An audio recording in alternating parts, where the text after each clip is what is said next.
আগামী বিপিএল এর আসরে হয়তো আর নাম লেখাবেন না আমাদের প্রিয় সুপারস্টার শাকিব খান। দলের জেতার আনন্দে মাঠে উল্লাস করার শখ ছিল খুব। হ্যাঁ দর্শক, এমনটাই জানালো শাকিব খানের পার্সোনাল অ্যাসিস্ট্যান্ট। এই বিষয়ে আরও বিস্তারিত জানতে ভিডিওটি শেষ পর্যন্ত দেখুন।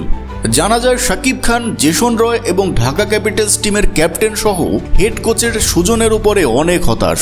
ঢাকাকে জেতাতে ইংল্যান্ডের প্লেয়ার জেসন রয়কে মোটা অঙ্কের টাকায় বাংলাদেশে আনেন শাকিব খান নিজেই। তবে জেসন রয়ও এক রানেই আউট হয়ে যায়।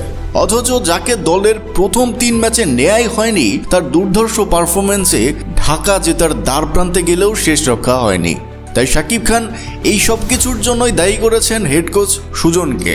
আরও জানা গেছে আগামী বছর ক্রিকেট অঙ্গন থেকে সরে যেতে পারেন আমাদের মেগাস্টার শাকিব খান, কেননা তিনি কোনোভাবেই মনোবল ভাঙতে চান না। তাই সিনেমা নিয়েই ব্যস্ত থাকবেন বলেও জানা গেছে।